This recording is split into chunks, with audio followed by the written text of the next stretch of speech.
I was supposed to die that night, not in some tragic accident, not from old age or illness, but at my own son's dinner table, drugged, signed away, and discarded like trash. The poison was already in the glass, the documents were ready, the nursing home bed had my name on it, and the woman who planned it all, my daughter-in-law, smiling across the table like we were family. But a stranger's handwriting on a crumpled napkin saved my life. Don't drink, leave now. What I discovered next shattered everything I thought I knew about my son, my family, and how far evil can hide behind a perfect smile. If you want to know how a mother fights back when her own child becomes the weapon, stay with me until the end. Hit that like button and comment what city you're watching from.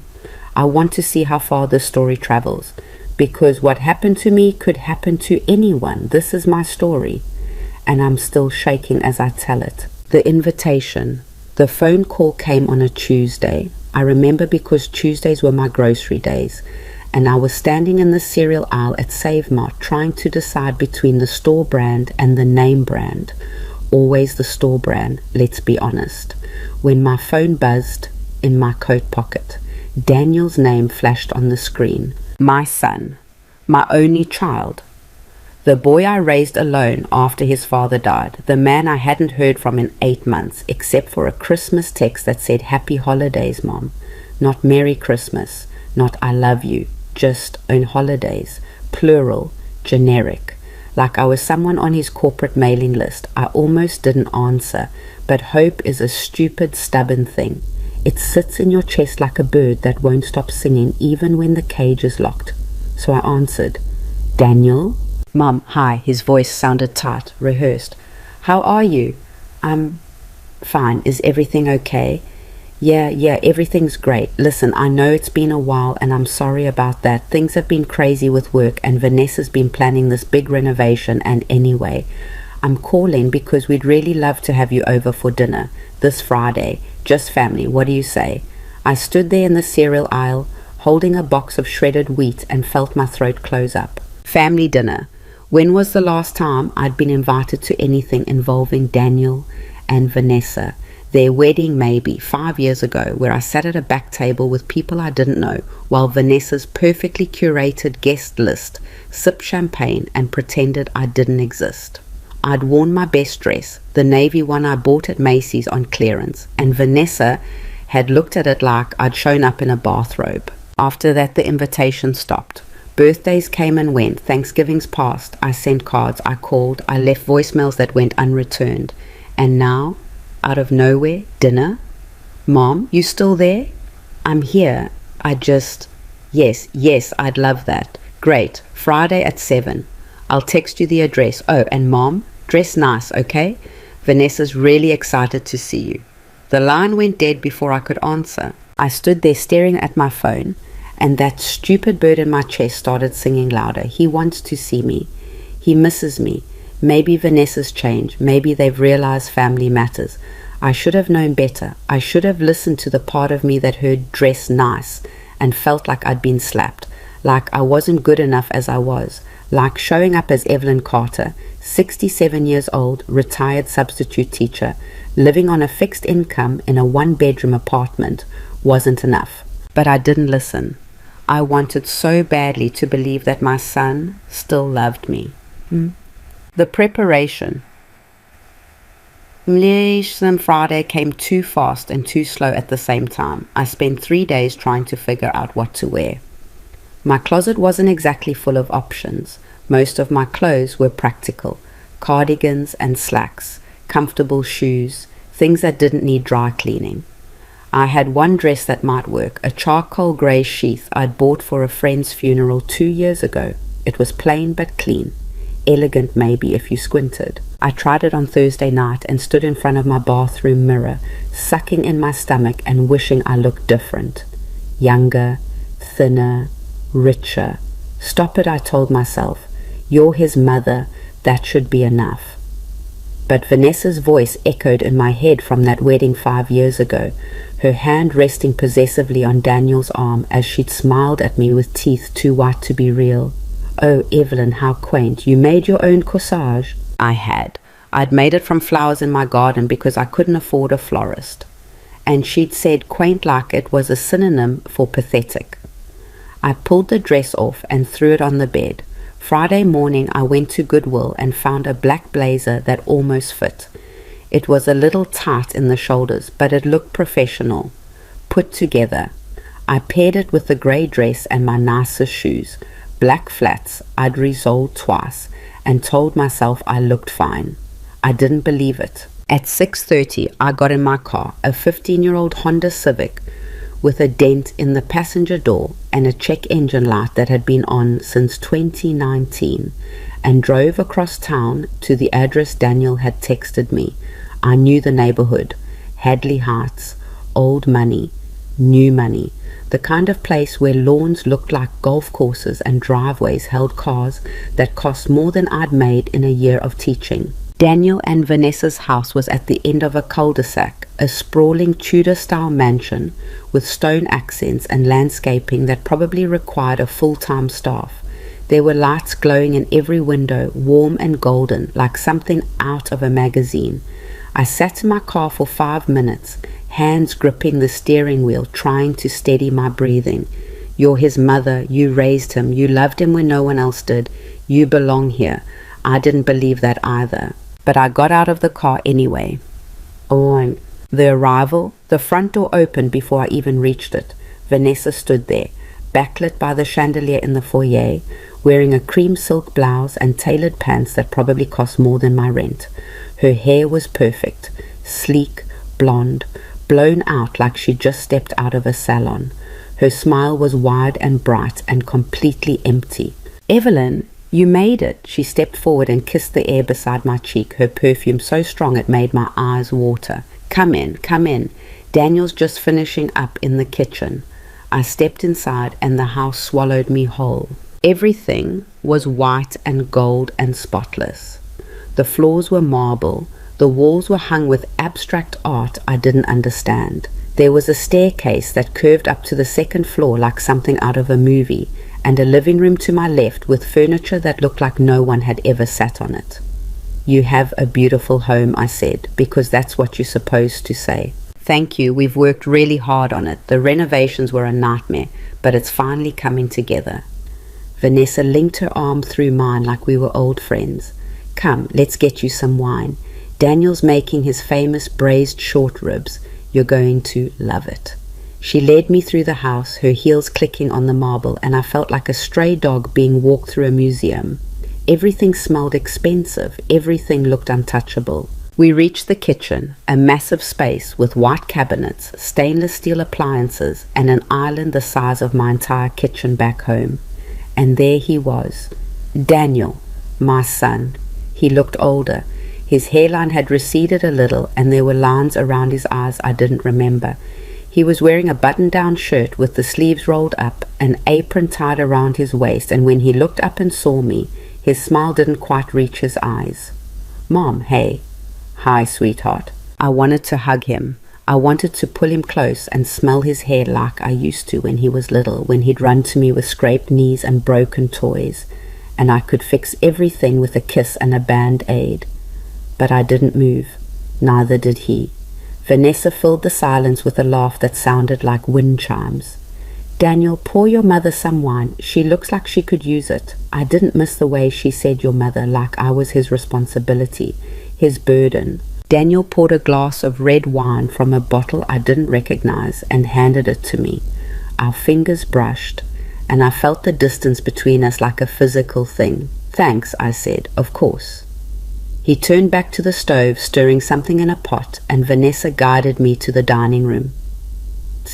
The dinner table. The dining room was as perfect as the rest of the house. The table was long and dark, set with fine china and crystal glasses that caught the light from the chandelier overhead. There were candles, fresh flowers, cloth napkins folded into shapes I couldn't name, 3 place settings, 1 at the head of the table, 2 on either side. I was directed to the side across from Vanessa while Daniel took the head. It felt wrong, like I was a guest at my own son's table. Sit, sit, Vanessa said, waving a manicured hand. Dinner's almost ready. Daniel's been cooking all afternoon. He's really outdone himself. I sat. The chair was uncomfortable, too stiff, too formal. I set my wine glass down and folded my hands in my lap, and that's when I noticed her. The maid. She was young, mid-20s maybe, with dark hair pulled into a tight bun and a crisp black uniform. She moved quietly around the room, setting down plates and filling water glasses, her eyes downcast like she was trying to disappear. I caught her eye for just a second, and something flickered there, something that looked like fear. But then Vanessa started talking, and I lost the thread. So, Evelyn, how have you been? It's been ages since we've seen you. 8 months, I wanted to say. You've ignored me for 8 months, but instead I smiled and said, I've been fine, keeping busy. Oh, that's wonderful. What have you been up to? Just the usual. I volunteer at the library on Tuesdays. I've been doing some gardening. Vanessa's smile tightened. How sweet. Daniel, didn't I tell you your mother was living such a simple life? Simple. The word hung in the air like an insult. Daniel came in carrying a platter of short ribs, roasted vegetables, mashed potatoes, food that smelled incredible and looked like it belonged in a restaurant. He set it down in the center of the table and began serving. This looks amazing, sweetheart, Vanessa said, touching his arm. Thanks. He didn't look at me. The maid moved around the table, refilling wine glasses. When she got to me, she leaned in close and I felt something brush against my hand, a piece of paper. I froze. She didn't look at me, didn't say a word, just set the wine bottle down and moved on. I glanced down. The paper was small, a torn corner of a napkin, folded tight. I palmed it quickly, my heart suddenly pounding, and slipped it into my lap. Vanessa was talking about some charity gala she was planning. Daniel was nodding along, cutting his meat. Neither of them noticed. I unfolded the paper under the table. The handwriting was shaky, hurried. Don't drink. Leave now. My blood turned to ice. I looked up, trying to find the maid, but she was gone.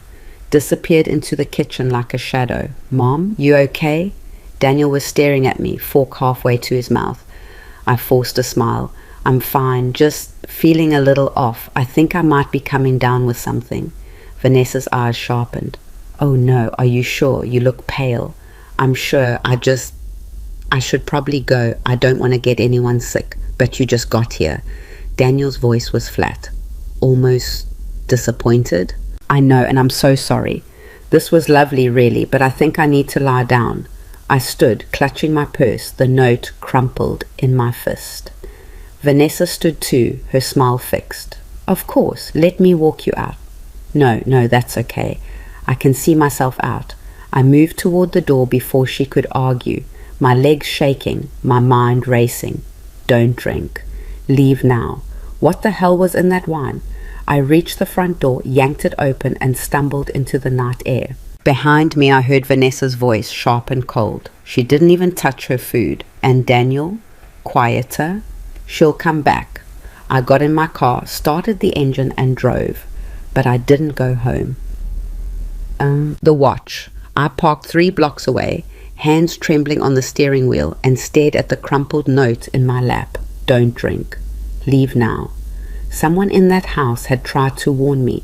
Someone in that house knew I was in danger. I should have driven home. I should have called the police. But I didn't, because the police would ask questions I couldn't answer. Why do you think you're in danger, ma'am? Did someone threaten you? Do you have proof? A note from a maid wasn't proof. It was paranoia. It was a crazy old woman making accusations she couldn't back up. So instead I waited. I turned off my headlights and sat in the dark, watching the house from a distance. The lights were still on. Shadows moved behind the curtains. An hour passed, then another. At 10:30, the front door opened. The maid stepped out, carrying a trash bag. She walked to the side of the house, toward the garbage bins, and I made a decision. I got out of my car and crossed the street, staying in the shadows. Excuse me. She jumped, spinning around, her eyes wide with fear. Please, I whispered, stepping closer. I'm not going to hurt you. I just need to know, why did you give me that note? She stared at me, her face pale in the moonlight. "You need to leave," she hissed. "If they see me talking to you." "Who? Vanessa, what's going on?" Her hands were shaking. "I can't. I'll lose my job. Please." I grabbed her arm, desperate. "I'm his mother. If something's happening, I need to know." She looked at me for a long moment, and I saw something break behind her eyes. "They were going to drug you," she whispered. "Tonight, in the wine. Mrs. Hale has been planning it for weeks." The world tilted. "Drug me? Why?" "To make you compliant, so you'd sign papers, legal documents. She said you'd be too out of it to know what you were signing." "What papers?" "I don't know, but I heard her on the phone with someone, a lawyer, I think. She said once you signed, they'd move you to a facility, somewhere you couldn't cause problems." I felt like I'd been punched in the stomach. A facility. A nursing home. A bad one. She said it's what she did to her grandmother. My knees buckled. The maid caught me, her grip surprisingly strong. "I'm sorry," she whispered. "I wanted to tell someone, but I didn't know who to trust. I couldn't let it happen." "What's your name?" "Maria." "Maria." I squeezed her hand. "Thank you. Thank you for saving me." She nodded, tears in her eyes. "You should go, and don't come back, please." She turned and ran back into the house, and I stood there in the dark, the truth crashing over me like a wave. Vanessa had tried to drug me. She'd planned to forge my signature, steal my money, and lock me away in some hellhole nursing home. And Daniel, oh God, did Daniel know? The evidence. I didn't sleep that night. I sat in my apartment, lights on, doors locked, replaying every moment of that dinner in my head. Daniel's forced smile, Vanessa's cold eyes, the maid's terrified face. She said it's what she did to her grandmother. I grabbed my laptop and started searching. Vanessa Hale, maiden name, I didn't know. But I knew her parents, Richard and Constance Hale, both deceased. I searched obituaries, social media, anything I could find. And then I found it. A news article from 6 years ago, buried in the archives of a local paper. Local woman seeks guardianship of grandmother amid family dispute. The article was short. Vanessa Hale, then Vanessa Brennan, had filed for emergency guardianship of her grandmother, Dorothy Brennan, claiming the elderly woman was mentally unfit to manage her own affairs. The family had contested it, but Vanessa won. Dorothy Brennan was moved to a care facility. She died 8 months later. The cause of death, neglect. I kept searching. There were follow-up articles, small mentions in the crime section, an investigation into the facility, allegations of abuse. Vanessa's name came up once in a lawsuit filed by Dorothy's other relatives, accusing her of financial exploitation. The lawsuit was settled out of court. Vanessa walked away with Dorothy's estate. I sat back, my hands shaking. She'd done this before. She drugged, manipulated, and stolen from her own grandmother. And now she was planning to do it to me. Eek. The confrontation plan. By morning, I'd made a decision. I wasn't running. I wasn't hiding. I was going to confront Daniel. Not Vanessa. She was a lost cause, a predator in designer heels. But Daniel was my son, my blood, the boy I'd raised. If there was any part of him left that still loved me, I had to reach it. I needed proof first. I drove to the county clerk's office and requested copies of any recent legal filings involving my name. It took an hour, but the clerk came back with a file. Inside were documents I'd never seen before. A petition for guardianship, medical assessments claiming I was mentally incompetent, affidavits from a doctor I'd never met, stating I was a danger to myself.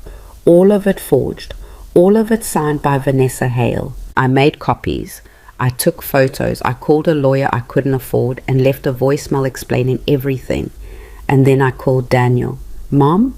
He sounded surprised. "Are you feeling better?" "I need to see you alone today."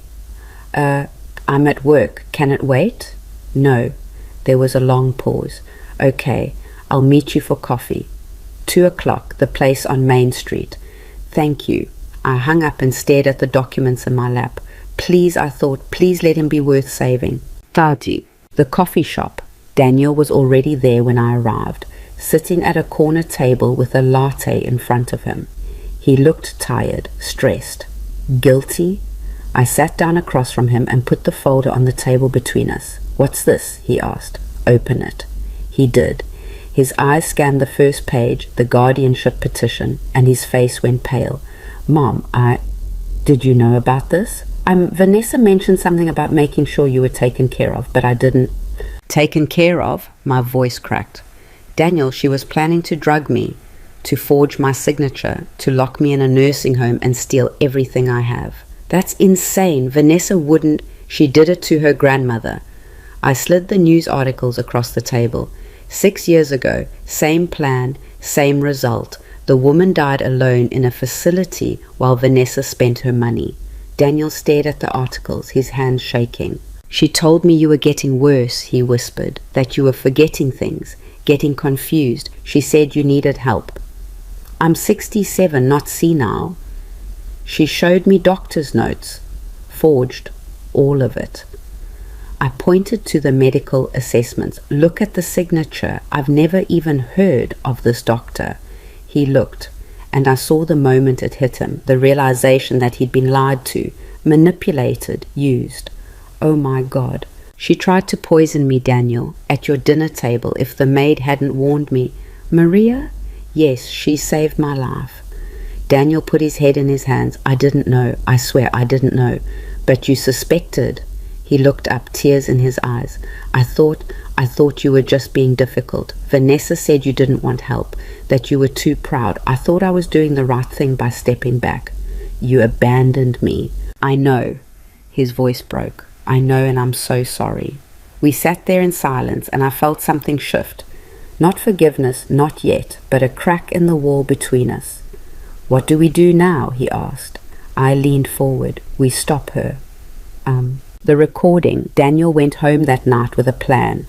He was going to confront Vanessa, but not with anger, with questions. Gentle, probing questions designed to make her feel safe, to make her confess, and he was going to record every word. I waited by my phone, pacing my apartment, praying this would work. At 9:47 p.m., my phone buzzed. A voice recording, 17 minutes long. I hit play. Daniel. Vanessa, can we talk? Vanessa, about what? Daniel, about my mom, about the guardianship papers. A long pause. Vanessa, what about them? Daniel, did you file them without telling me? Vanessa, I was trying to protect you. She's not well, Daniel. You said so yourself. Daniel, I said she seemed distant. I didn't say she was incompetent. Vanessa, she's going to drain your inheritance. Do you want that? Do you want to spend the rest of your life taking care of her? Daniel, she's my mother. Vanessa, she's a burden, and you know I'm right. Look at what she's done with her life. Nothing. She has nothing. She is nothing. And if we don't act now, she's going to drag you down with her. I stopped breathing. Daniel, you tried to drug her. Silence. Vanessa, who told you that? Daniel, it doesn't matter. Is it true? Vanessa, it was just something to help her relax, to make the process easier. She would have been fine. Daniel, and the nursing home? Vanessa, it's a good facility. My grandmother loved it. Daniel, your grandmother died there. Vanessa, she was old. People die. Daniel, she died of neglect, and you walked away with her money. Another pause, longer this time. Vanessa, you're being dramatic. Daniel, I'm being honest. You used me. You made me doubt my own mother so you could steal from her. Vanessa, I made you successful. I gave you this life, this house, this career, and all I asked in return was that you trust me. Daniel, you asked me to betray her. Vanessa's voice turned cold. She betrayed you first. She kept secrets. She lied. She's not the saint you think she is. Daniel, what are you talking about? Vanessa, ask her about your father's life insurance. Ask her where the money went. I guarantee she won't tell you the truth. The recording ended. I sat there staring at my phone, my heart hammering. She knew. Somehow, Vanessa knew about the money, and she was going to use it to destroy me. The truth I'd buried 23 years ago. My husband died. James Carter, 44 years old. Heart attack. Sudden. Devastating. He left behind a life insurance policy, $250,000, a fortune for a substitute teacher and a grieving widow. I should have used it to pay off the house, to secure Daniel's college fund, to build a future. But 3 months after the funeral, I got a phone call. A man's voice, rough, threatening. Mrs. Carter, your husband owed people money, a lot of money, and now that debt falls to you. Gambling debts, loan sharks. James had been hiding it for years, betting on sports, borrowing from dangerous people to cover his losses. They wanted $200,000 or they'd come for Daniel. I paid. I emptied the insurance account, kept $50,000 for emergencies, and told Daniel the policy had been smaller than expected, that we'd have to be careful with money. He believed me. And I never told him the truth, that his father had nearly destroyed us, that I'd sacrificed our future to keep him safe. Now Vanessa was going to twist that sacrifice into a weapon. I called Daniel. Did you listen to the recording? He asked. Yes. What was she talking about? The insurance money? I closed my eyes. I'll tell you, but not over the phone.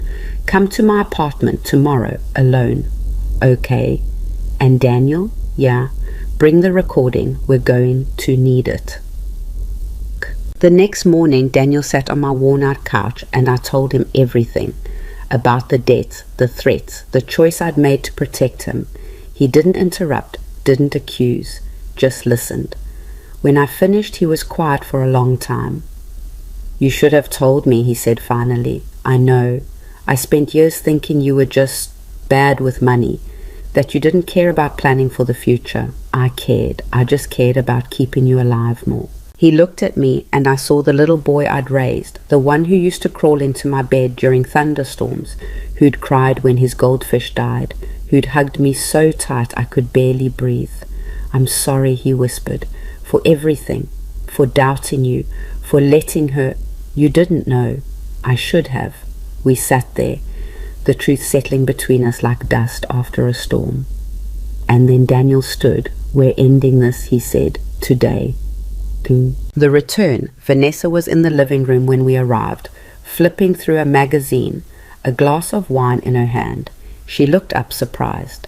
Daniel? What are you, Evelyn? Her smile faltered. I thought you were sick. I'm fine, I said. We need to talk, Daniel said. Vanessa set down her glass, her eyes narrowing. About what? About the guardianship, the drugs, the nursing home, all of it. Her face went very still. I don't know what you're talking about. Yes, you do. Daniel pulled out his phone. I recorded our conversation last night, every word. The color drained from her face. You recorded me? You tried to drug my mother. I was helping her. You were stealing from her. Vanessa stood, her hands clenched. She doesn't deserve that money. She wasted it. She threw it away on some pathetic attempt to protect you from a man who was already dead. She saved my life. Daniel's voice cracked. She gave up everything to keep me safe, and you want to punish her for it. I want to secure our future. Do you know what we could do with her assets? The investments we could make? She's not an asset. She's my mother. Vanessa laughed, a harsh, bitter sound. Your mother? The woman who lied to you for 20 years? The woman who kept you in the dark because she didn't trust you to handle the truth? She was protecting me. She was controlling you. No. I stepped forward, my voice steady. I was loving him, something you've never understood. Vanessa's eyes blazed. You self-righteous. The front door opened. We all froze. 2 police officers stepped inside. Daniel had called them before we arrived. Vanessa Hale? One of them said. She looked at Daniel, betrayal and fury warring on her face. You called the cops? You tried to poison my mother. I didn't. We have a recording, the officer said, and a witness. Maria Delgado came forward this morning. Vanessa's face went white. They arrested her right there in her perfect living room, handcuffs gleaming against her silk blouse. As they led her out, she looked back at me, and for the first time I saw her without the mask. She wasn't polished. She wasn't perfect. She was just empty. "This isn't over," she hissed. "Yes," I said quietly, "it is." The door closed behind her, and I finally let myself breathe. The silence after the door closed was deafening. Daniel and I stood in that pristine living room, the room where I was supposed to have been drugged, signed away, erased, and for a moment neither of us knew what to do. The air still smelled like Vanessa's perfume, expensive and cloying, like it had soaked into the walls themselves. "Mom," Daniel said, his voice hoarse, "I need to sit down." We sat on that untouchable white couch, the one that looked like it had never known real life, and I watched my son fall apart. He didn't cry, not yet. He just stared at his hands like they belonged to someone else. "I brought you here," he whispered. "I invited you into this. If you had drunk that wine, but I didn't, because a maid saved you, not me. A stranger saved you, and his voice cracked. "I helped her. I believed every lie she told me about you." I wanted to tell him it wasn't his fault, that Vanessa was a master manipulator, that he'd been a victim too. But the truth was messier than that, and we both knew it. "You chose her," I said quietly. He flinched like I'd slapped him. "You chose her over me for 5 years, Daniel. You stopped calling, stopped visiting. And when I reached out, you made me feel like I was the problem, like I was too needy, too poor, too embarrassing to fit into your new life." "I know." "Do you?" "Because I need you to understand what that did to me. I spent 5 years wondering what I did wrong, wondering why my own son looked at me like I was a burden." "You weren't." "Yes, I was. In your eyes, I was exactly that. And Vanessa knew it. She used it. She fed you little pieces of poison every single day until you couldn't even see me anymore." Daniel's hands were shaking. "She said you didn't approve of her, that you were jealous of our life, that you wanted to control me. And you believed her." "I wanted to believe her, because if I believed her, then I didn't have to feel guilty about leaving you behind." He looked at me, tears finally spilling over. "I'm sorry. I'm so, so sorry." I took his hand.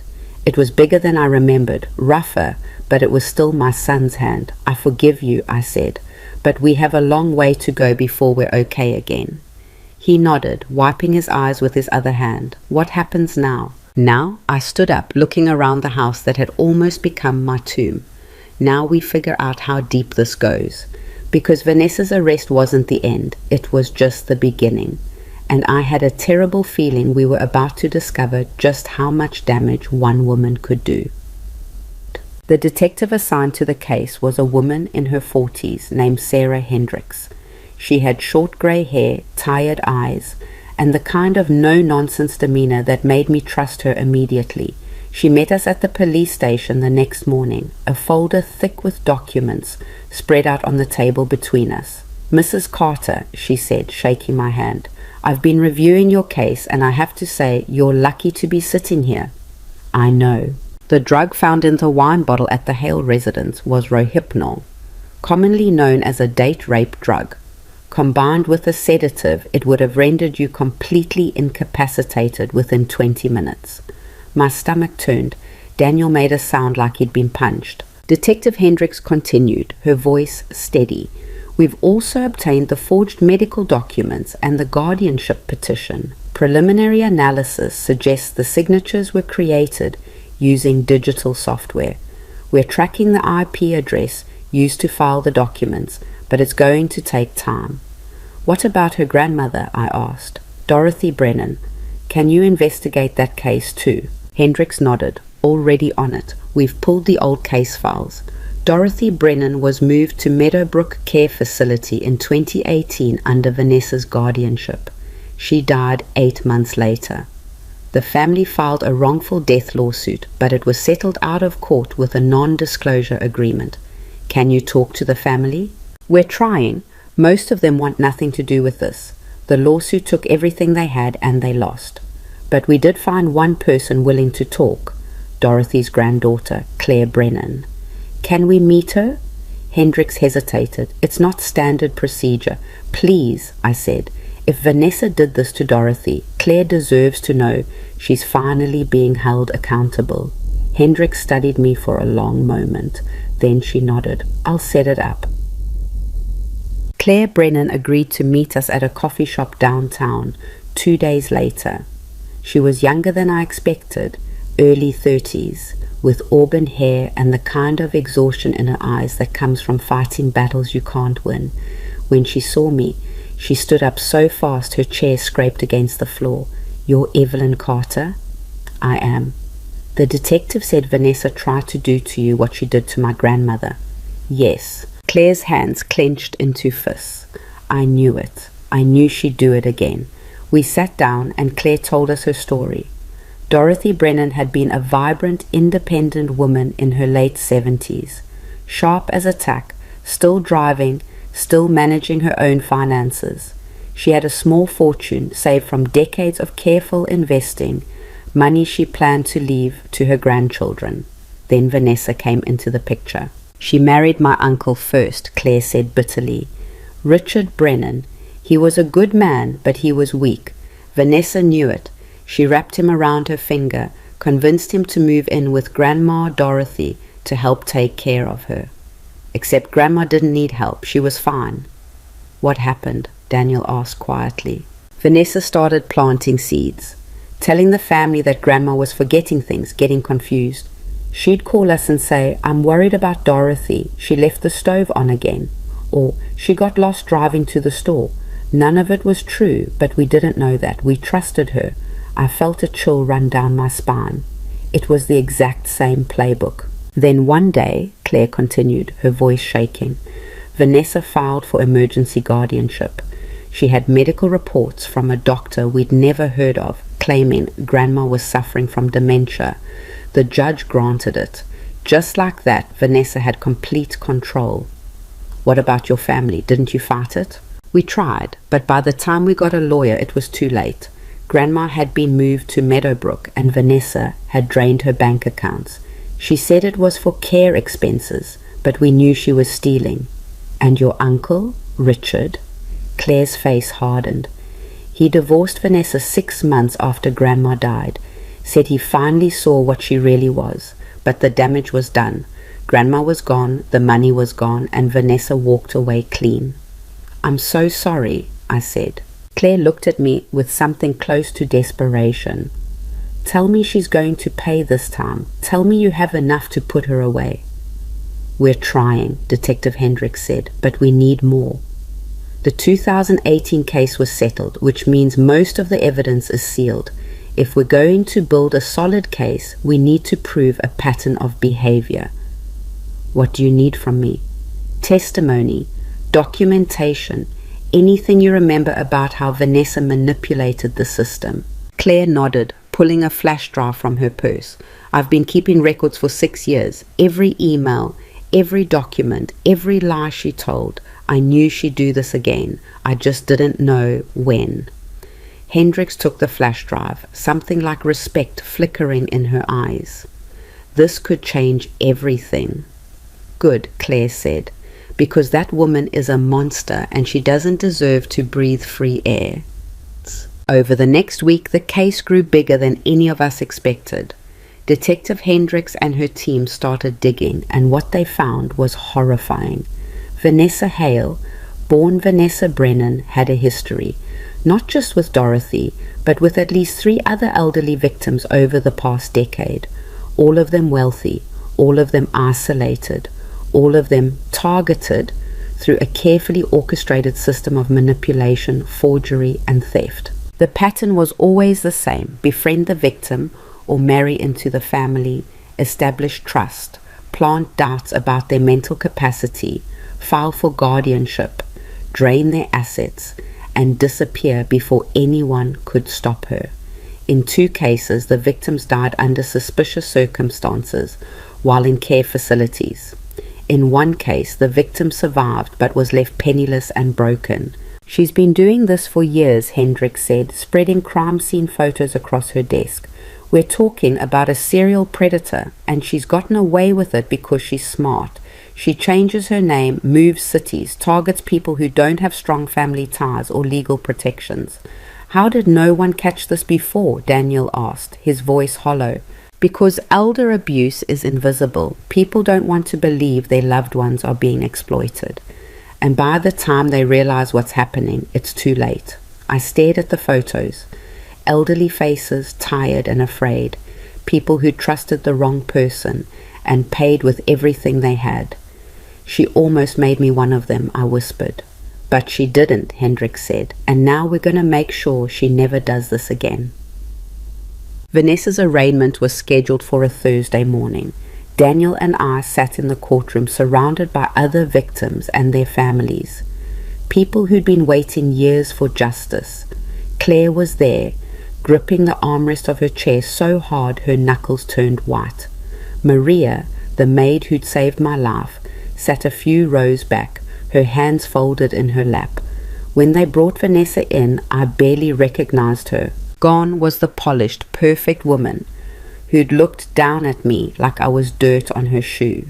Her hair was flat, her face bare of makeup, her orange jumpsuit, a far cry from the silk blouses and tailored pants she used to wear.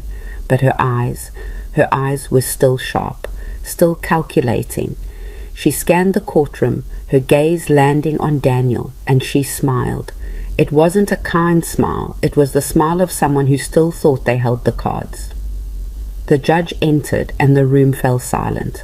Case number 47392, the State versus Vanessa Marie Hale. Charges include fraud, elder abuse, conspiracy to commit kidnapping, and attempted poisoning. How does the defendant plead? Vanessa's lawyer stood. Not guilty, Your Honor. A murmur ran through the courtroom. The judge raised an eyebrow. Bail? We request bail be denied, Your Honor, the prosecutor said, standing. The defendant is a flight risk with significant financial resources and a documented history of targeting vulnerable individuals.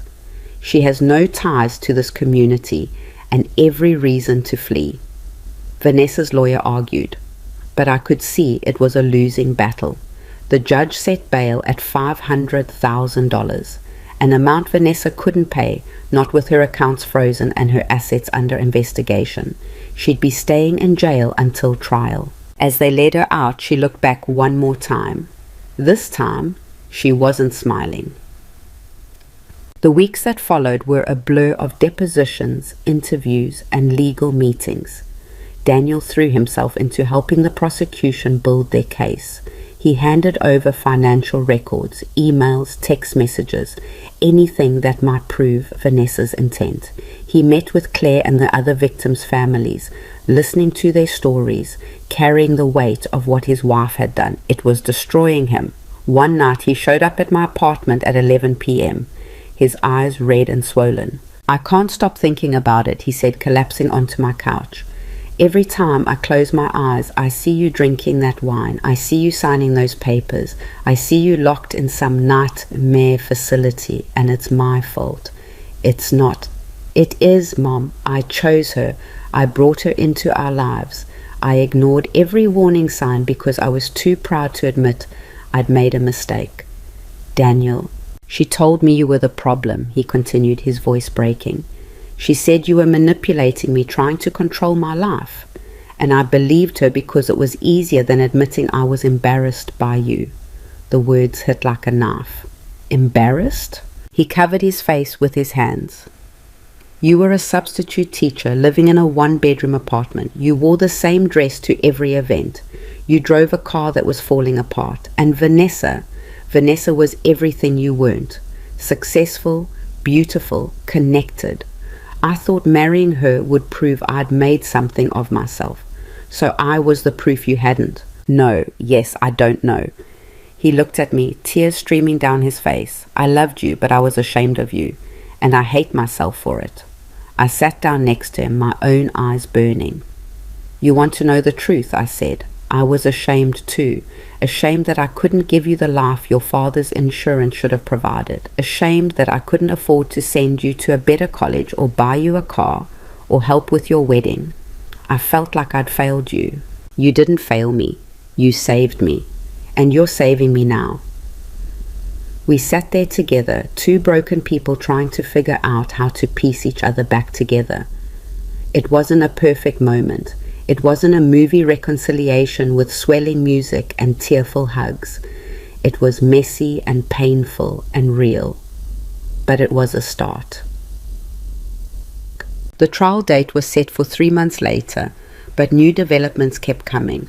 Forensic accountants traced Vanessa's financial crimes back over a decade, uncovering shell companies, offshore accounts, and falsified tax returns. She'd stolen over $2 million from her victims, money she'd used to fund the lavish lifestyle Daniel thought they'd built together. The house, the cars, the designer clothes, all of it bought with blood money. I didn't know, Daniel told the investigators. I thought she came from family money. She said her parents left her an inheritance. They did, one of the accountants said. About $50,000. Everything else was stolen. Daniel sold the house. He couldn't stand to live there, knowing what it represented.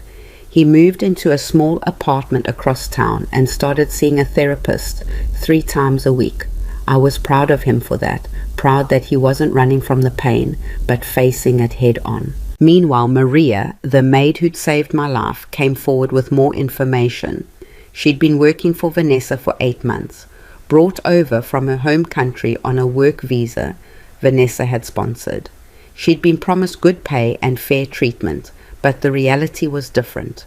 Vanessa had taken her passport, paid her half the agreed wage, and threatened to have her deported if she complained. She told me if I ever said anything, she'd make sure I could never work again, Maria said during her deposition. But when I saw her planning to hurt you, I couldn't stay quiet anymore. Why did you stay so long? I asked gently. Because I was afraid, and because I needed the money to send home to my family. She looked at me with tears in her eyes. I'm sorry I didn't tell someone sooner. You saved my life, I said, taking her hand. That's all that matters. The prosecutor added labor trafficking and immigration fraud to the list of charges against Vanessa. The case was no longer just about me. It was about everyone she'd ever hurt. 2 weeks before the trial, I received a letter. It was delivered to my apartment in a plain white envelope, no return address. Inside was a single sheet of paper, handwritten in neat, slanted cursive. Evelyn, I know you think you've won, that you've exposed me, destroyed me, taken everything from me. But you're wrong. You didn't win. You just proved what I already knew, that you're weak, that you needed a maid to save you, that you couldn't even protect yourself. I may be in jail, but you'll spend the rest of your life looking over your shoulder, wondering if I'll come back, wondering if I have friends on the outside who owe me favors. Sleep well, Evelyn. V. My hands were shaking so badly I dropped the letter. Daniel found me sitting on the floor, staring at it. What is this? He picked it up, read it, and his face went white. She's threatening you from jail, apparently. We're taking this to the police right now. Detective Hendricks was livid. She's not supposed to have access to anything that could be used to contact you, she said, pacing her office. Someone smuggled this out for her. Can you trace it? We'll try, but in the meantime, I'm assigning a patrol car to your building, and I want you to carry this. She handed me a small canister of pepper spray. If you see anyone suspicious, you call 911 immediately. I took the spray, feeling ridiculous and terrified at the same time. Vanessa was locked up, powerless, facing decades in prison, but she could still reach me, and that was the most terrifying part of all. The night before the trial, I couldn't sleep. I lay in bed, staring at the ceiling, replaying everything in my mind. The dinner, the note, the arrest, the investigation. All of it led to tomorrow. Tomorrow I'd sit in a courtroom and face the woman who tried to erase me. Tomorrow I'd have to relive the worst moments of my life in front of strangers. Tomorrow I'd have to be strong. But I didn't feel strong. I felt exhausted, scared, angry. At 2 a.m. my phone buzzed. It was Daniel. Can't sleep either. Want some company? I smiled despite myself. Come over. He showed up 20 minutes later with a bag of donuts and 2 cups of coffee. I know it's the middle of the night, he said, but I figured we could use the sugar. We sat at my tiny kitchen table eating glazed donuts and drinking terrible coffee, and for the first time in months I felt like I had my son back. "Are you scared?" he asked, terrified. "Me too. What are you scared of?" He was quiet for a moment. "That I'll see her tomorrow and still feel something. Not love, but I don't know, some twisted version of loyalty, like part of me will want to defend her. That's normal. She was your wife. She tried to kill my mother. And you stopped her. That's what matters." He looked at me, his eyes red-rimmed and exhausted. "What if they don't convict her? What if she gets off on some technicality and comes after you again? Then we deal with it together. I'm not letting her near you ever again." "I know." We finished our donuts in silence, and as the sun started to rise, I realized something. I wasn't alone anymore. For 5 years I'd been alone, abandoned, forgotten, invisible. But now, sitting in my cramped kitchen with my son, I had something Vanessa never could have taken from me. I had family. Not the kind you buy with money or manipulate into submission. The real kind. The messy, complicated, hard-fought kind. And that was worth fighting for. The courtroom was packed when we arrived. Victims' families filled the gallery, their faces a mixture of hope and rage. News cameras lined the hallway outside, reporters shouting questions we didn't answer. Security was tight, metal detectors, bag checks, uniformed officers everywhere. Claire found me in the crowd and squeezed my hand. "We've got this," she said. "We do." Maria was there too, sitting with an advocate from an immigrant rights organization. She gave me a small, nervous smile, and then they brought Vanessa in. She looked different again. Her hair was styled, her makeup subtle but flawless. Someone had given her a tailored blazer to wear over her jumpsuit. Probably her lawyer, trying to make her look sympathetic. It didn't work. The moment she stepped into that courtroom, every eye turned toward her with the same expression: disgust. She sat at the defense table, her lawyer whispering in her ear, and for just a moment her gaze met mine. I didn't look away. I stared right back at her, and I saw something flicker in her eyes. Fear. She was scared, and she should be, because this time she wasn't going to win. The judge was a stern-looking man in his 60s, with silver hair and reading glasses perched on his nose. He shuffled through papers at his bench, and the rustle of documents was the only sound in the room. Everyone seemed to be holding their breath. "All rise for the Honorable Judge Marcus Whitfield," the bailiff announced. We stood. My knees felt weak, but Daniel's hand found my elbow, steadying me. Judge Whitfield sat, and we followed. He looked out over the courtroom with the expression of a man who'd seen too much ugliness in his career and had stopped being surprised by it. "We're here today for the trial of Vanessa Marie Hale," he began, his voice carrying through the room. "The charges are extensive and deeply serious. This court will proceed with the utmost attention to justice and the protection of those who cannot protect themselves." He looked directly at Vanessa when he said that last part. She didn't flinch.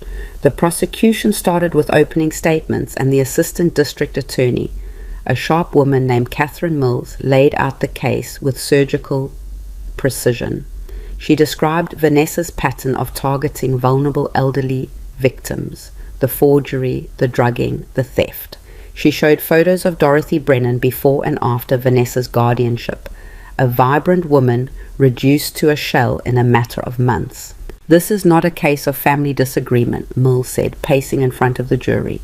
"This is a case of predatory behavior, calculated, deliberate, repeated. Vanessa Hale doesn't see elderly people as human beings deserving of dignity and respect. She sees them as opportunities, as assets to be exploited and discarded." I watched the jury. 12 faces, mostly older themselves, listening intently. Some looked horrified. One woman had tears in her eyes. Vanessa's lawyer stood for the defense. His name was Marcus Levine, and he had the kind of polished arrogance that comes from winning too many cases. Expensive suit, perfect haircut, a voice that dripped with condescension. "Ladies and gentlemen of the jury," he began, "what we have here is a tragic misunderstanding, compounded by family drama and sensationalized accusations. My client, Vanessa Hale, is not a monster. She's a woman who tried to help her aging mother-in-law and has been vilified for it." I felt my blood pressure spike. Mrs. Carter is elderly, yes. She lives alone on a limited income, yes. And when my client noticed signs of cognitive decline, forgetfulness, confusion, poor decision-making, she did what any concerned daughter-in-law would do. She sought legal guardianship to protect Mrs. Carter from herself. "That's a lie," I hissed under my breath. Daniel's hand tightened on mine. Levine continued, "The so-called evidence of drugging, a misunderstanding. The wine was meant to help Mrs. Carter relax before what would have been a difficult conversation about her future care. The documents, standard legal protections, not theft. And as for the accusations regarding Dorothy Brennan, that case was settled years ago. Bringing it up now is nothing more than character assassination." He sat down, looking satisfied with himself. I wanted to scream. But Mills stood again, and her expression told me she was ready for this. "The prosecution calls Evelyn Carter to the stand." My heart stopped. I'd known this was coming. I'd prepared for it. But actually standing up, walking to that witness box, raising my hand to swear, to tell the truth, it felt surreal. I sat down, and every eye in the room was on me. Mills approached with a kind smile. "Mrs. Carter, can you tell the court about your relationship with the defendant prior to the events of this case?" I took a breath. "Vanessa is my daughter-in-law. She married my son Daniel 5 years ago.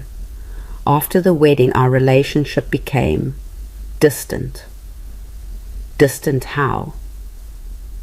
"I wasn't invited to family events. My phone calls went unreturned. When I did see them, Vanessa made it clear I wasn't welcome." "Objection," Levine said. "Speculation." "Sustained," the judge said. "Stick to facts, Mrs. Carter." I nodded.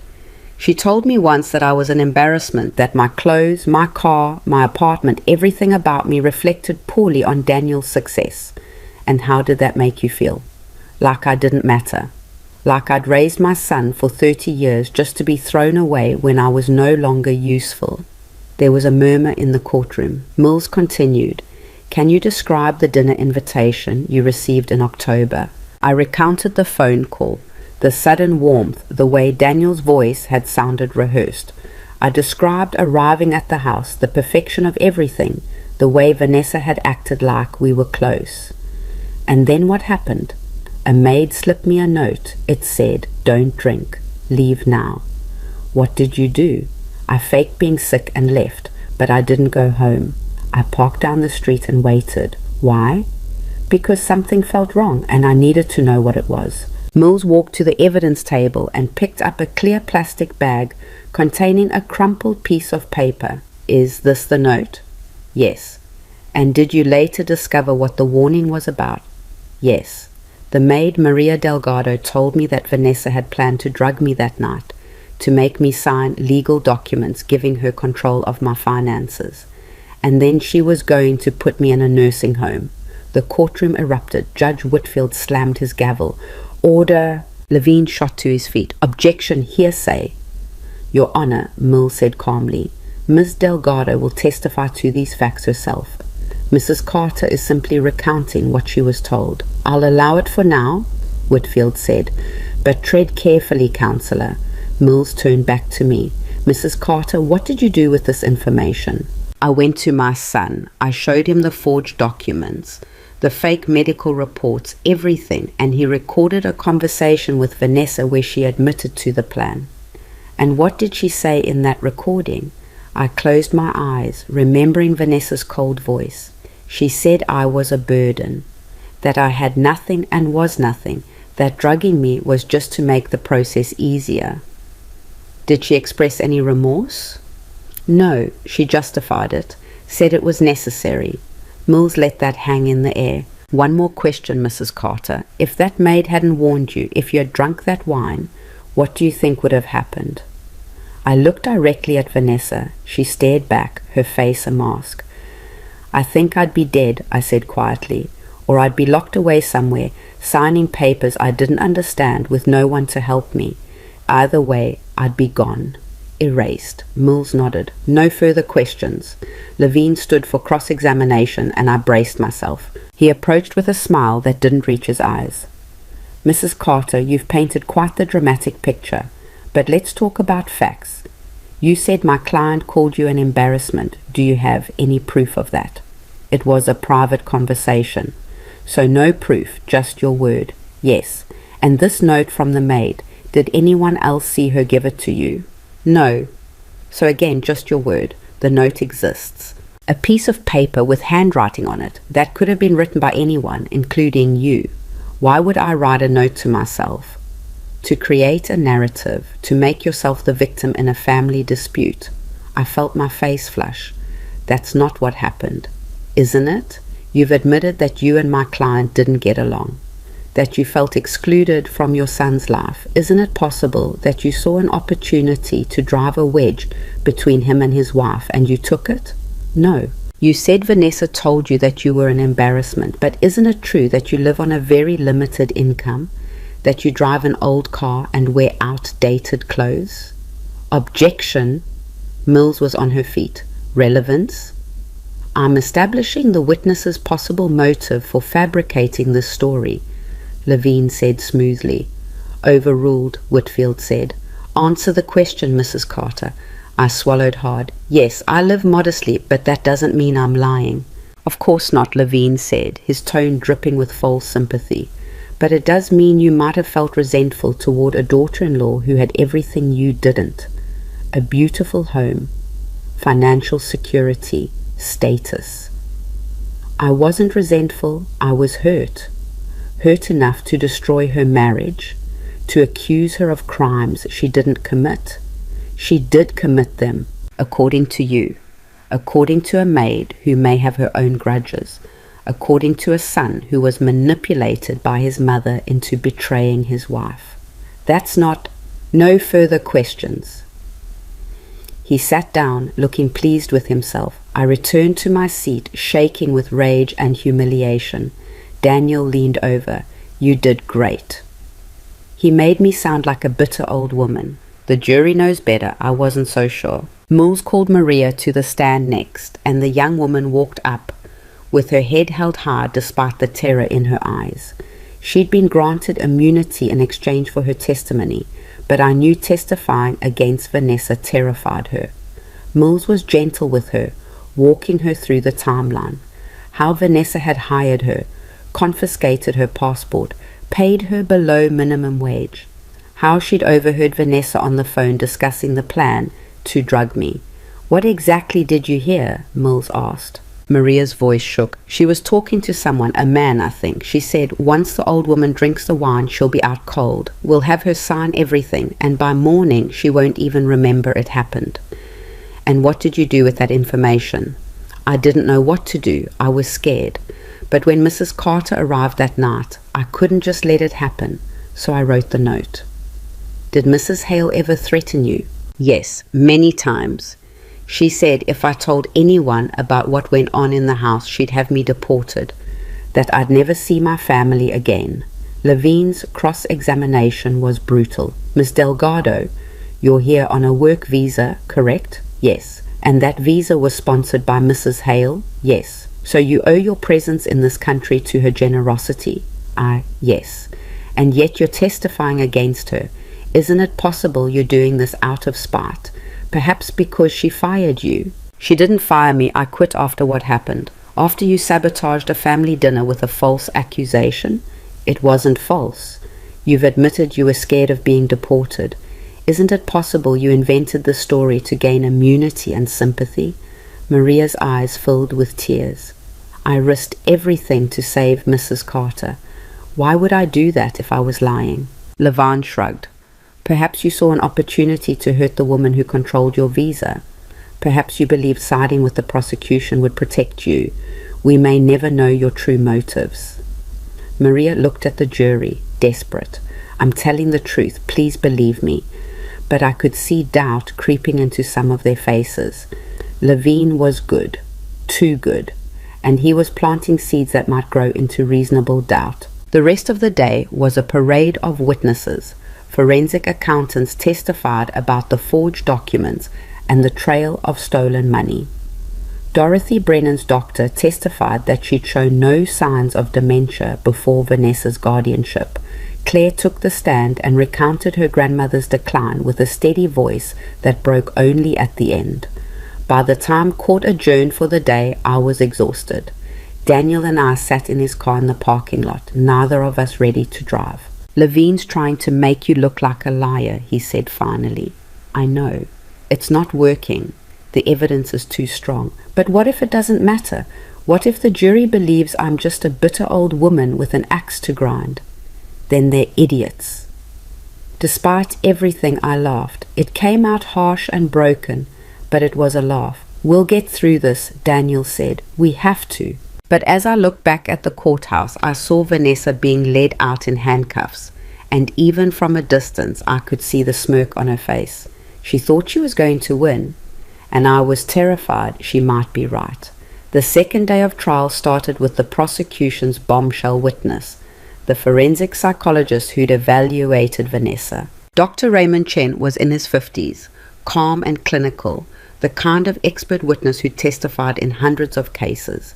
He explained that he'd been hired to assess Vanessa's psychological profile based on her history and behavior. "Dr. Chen," Mills began, "what were your findings?" "Mrs. Hale exhibits classic markers of antisocial personality disorder with narcissistic traits. She demonstrates a profound lack of empathy, a pattern of manipulative behavior, and an ability to rationalize harm to others as necessary or deserved."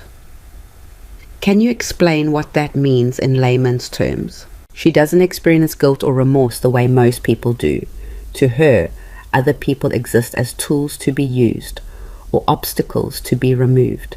She's highly intelligent, charming when it suits her, and capable of maintaining a facade of normalcy while engaging in predatory behavior. In your professional opinion, is she capable of rehabilitation? Dr. Chen hesitated. "It's rare. Individuals with this profile typically don't change because they don't believe they've done anything wrong. They see their actions as justified." "Would you say Mrs. Hale is a danger to society?" "Absolutely. Her pattern of behavior shows escalation. She's unlikely to stop unless forced to." Levine's cross-examination focused on discrediting the diagnosis. "Dr. Chen, you never actually examined my client in person, did you?" "No, she refused to meet with me." "So your entire assessment is based on second-hand information, based on documented behavior, witness testimony, and case files. That's standard practice when a subject is uncooperative. But you've never sat across from Vanessa Hale and asked her directly about her thoughts and feelings?" "No." "Then how can you claim to know her mental state?" "Because behavior reveals mental state, Mr. Levine, and Mrs. Hale's behavior speaks volumes." Levine looked frustrated, but he pressed on. "Isn't it true that antisocial personality disorder is often misdiagnosed, that many people exhibit narcissistic traits without being dangerous?" "Yes, and isn't it possible that my client is simply a confident, successful woman who's been demonized for making difficult decisions about her family's welfare?" "No," Dr. Chen said flatly. "That's not what the evidence shows." The prosecution rested after Dr. Chen's testimony, and it was the defense's turn. Levine called character witnesses, people who'd known Vanessa socially, who described her as kind, generous, involved in charity work. They painted a picture of a woman who cared deeply about her community, who'd never shown signs of the monster the prosecution described. It was all surface, all performance, but it was effective.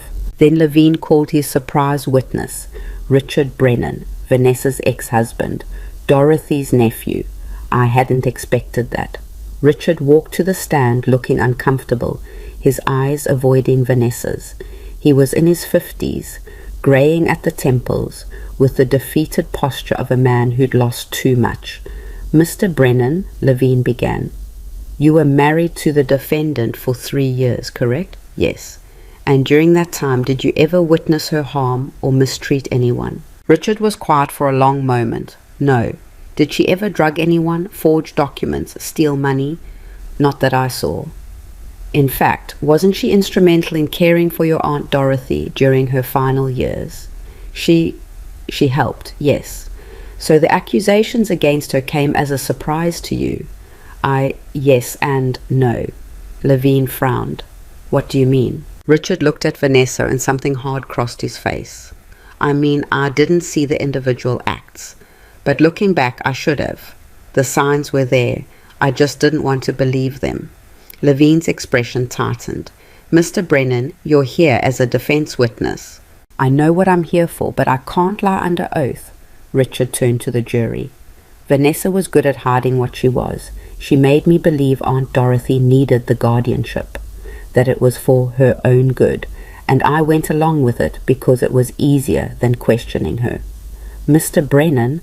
"But after Dorothy died, I started finding things. Forged signatures on checks, bank transfers I didn't authorize, and when I confronted Vanessa, she didn't deny it. She just looked at me like I was stupid for not figuring it out sooner." The courtroom was dead silent. "That's when I knew," Richard continued, his voice breaking. "I'd married a woman who didn't see people. She saw opportunities. And I'd let her destroy my family because I was too weak to stop her." Levine tried to redirect, but the damage was done. Richard had been meant to humanize Vanessa, and instead he'd condemned her. When court adjourned, I saw Vanessa whisper something to Levine, and the look on her face was pure fury. Her own witness had turned on her, and for the first time I let myself hope. The prosecution's closing argument came 2 days later after both sides had rested. Catherine Mills stood before the jury, and her voice was steady and clear. "Ladies and gentlemen, this case is about power, about what happens when someone with no conscience is given control over the vulnerable. Vanessa Hale didn't see Evelyn Carter as a person. She saw a bank account. She saw an obstacle to the lifestyle she wanted, and she was willing to drug, deceive, and destroy to get what she wanted." Mills pointed to the evidence table, the forged documents, the drugged wine, the testimony of Maria Delgado, who risked everything to save a stranger, the pattern of behavior with Dorothy Brennan and others. "This isn't a family dispute. This is a criminal enterprise." She walked closer to the jury box. "Vanessa Hale is a predator, and if you let her walk out of this courtroom, she will do this again, because people like her don't stop. They don't change. They just find new victims." Mills returned to her table. "Evelyn Carter is alive today because a young woman with no power and everything to lose chose to do the right thing. Honor that choice. Protect the next person Vanessa Hale sets her sights on. Find her guilty." Levine's closing was slick and polished, full of phrases like rush to judgment and media sensationalism and reasonable doubt. But I could see it wasn't landing. The jury looked tired of his performance. Judge Whitfield gave them their instructions, and they filed out to deliberate. And then we waited. The jury was out for 6 hours. 6 hours of pacing the hallway, drinking terrible coffee, watching the clock. Daniel sat with his head in his hands. Claire chewed her nails down to nothing. Maria prayed quietly in Spanish. I just stared at the courtroom doors, willing them to open. Finally, at 4:47 p.m., the bailiff came out. "We have a verdict." My heart nearly stopped. We filed back into the courtroom, and the jury returned to their seats. I searched their faces for some hint of what was coming, but they were unreadable. Judge Whitfield looked at the foreperson, a middle-aged man with kind eyes. "Has the jury reached a verdict?" "We have, Your Honor." "On the charge of attempted poisoning, how do you find?" "Guilty." I exhaled, tears springing to my eyes. "On the charge of elder abuse?" "Guilty." "On the charge of fraud?" "Guilty." "Guilty, guilty, guilty. Every charge, every single one." Vanessa's face went white. She gripped the table in front of her, her knuckles bone white. Daniel grabbed my hand and squeezed so hard it hurt. Claire sobbed openly. Judge Whitfield continued reading the verdicts, and with each guilty, I felt a weight lift from my chest. When it was done, Whitfield looked at Vanessa. Mrs. Hale, you've been found guilty on all counts. Sentencing will be scheduled for 3 weeks from today. Until then, you will remain in custody. Bailiff, please remove the defendant. As they led her away, Vanessa turned and looked at me one last time. There was no fear in her eyes now. No anger, just emptiness. Like she'd finally run out of masks to wear. And then she was gone. Outside the courthouse, reporters swarmed us with cameras and microphones. I ignored them all, too overwhelmed to speak. But Claire stepped forward, her voice strong. This verdict is for my grandmother, Dorothy Brennan, who died alone and afraid because of that woman. And it's for every elderly person who's been preyed upon by someone they trusted. We won today, but the fight isn't over.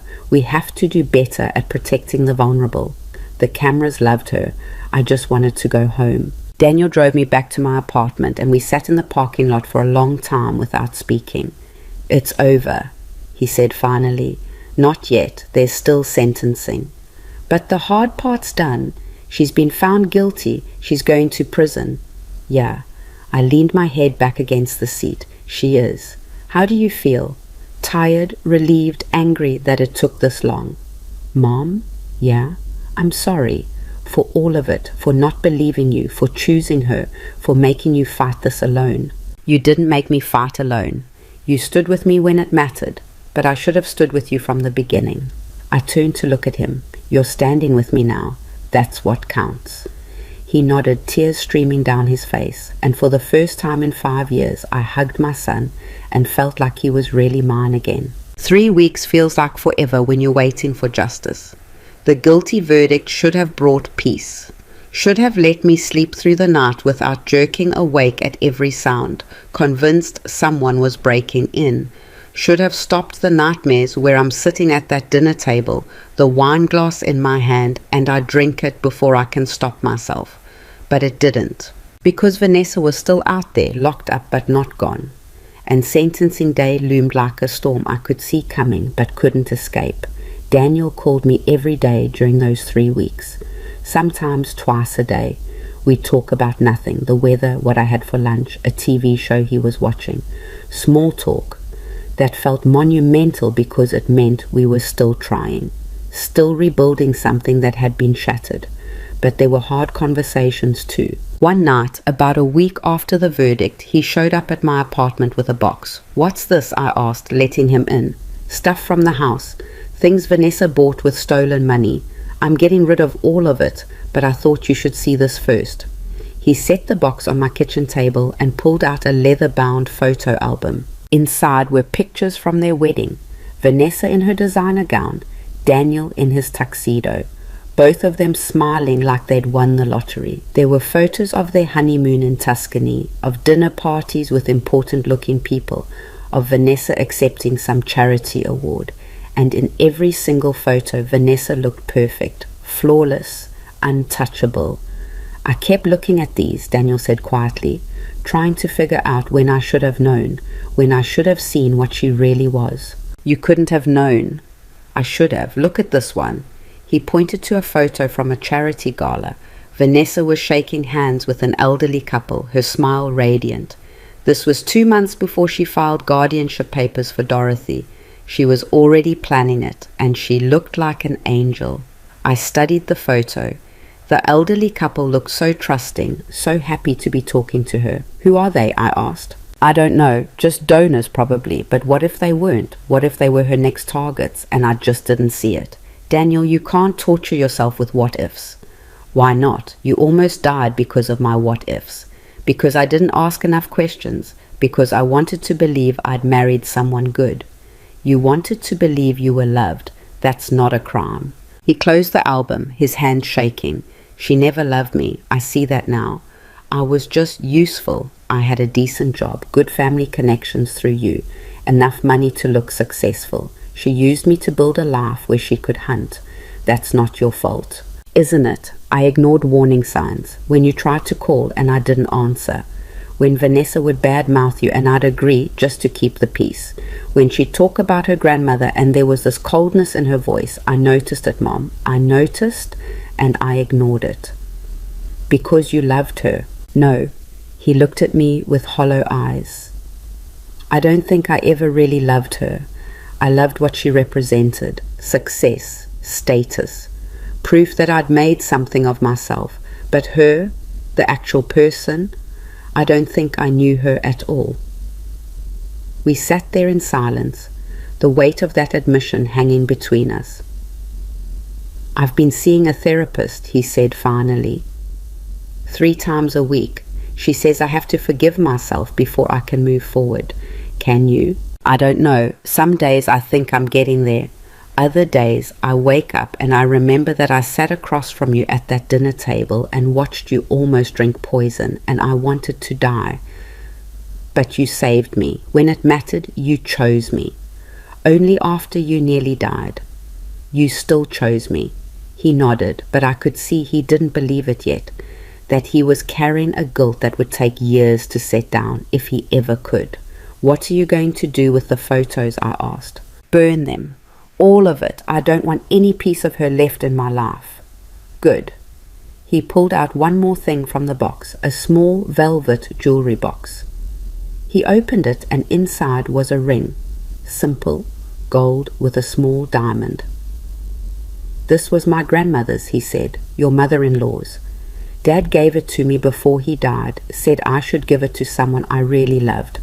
I gave it to Vanessa on our first anniversary. I stared at the ring. I'd never seen it before. Vanessa had never worn it in front of me. She told me she lost it, Daniel continued, claimed it fell down a drain or got stolen or some story that kept changing. But I found it in a safe deposit box she had, along with about $40,000 in cash and jewelry I didn't recognize. Evidence, I said. Yeah, I already turned it over to Detective Hendricks, but I wanted you to have this back. It should have stayed in our family. He handed me the box, and I held it, feeling the weight of generations. Your grandmother would have hated Vanessa, I said softly. She would have seen right through her. You know what she used to say? Trust people who are kind when they don't have to be. Vanessa was never kind unless someone was watching. No, she wasn't. Daniel stood, gathering up the photo album. I should go, but Mom, can I come over this weekend? Maybe we could have dinner, just us, something normal. I'd like that. He hugged me and I felt him trembling. I'm going to make this right, he whispered, however long it takes. You already are, I said, but as I watched him leave, I wondered if either of us would ever really feel whole again. The week before sentencing, Detective Hendricks called with news I wasn't expecting. We've identified 3 more victims, she said, all elderly, all wealthy, all targeted by Vanessa between 2012 and 2017. 1 in Florida, 1 in Arizona, 1 in Nevada. How did you find them? Forensic accounting. Once we started tracing her financial history, we found aliases, shell companies, forged documents. She's been doing this for over a decade, Evelyn, maybe longer.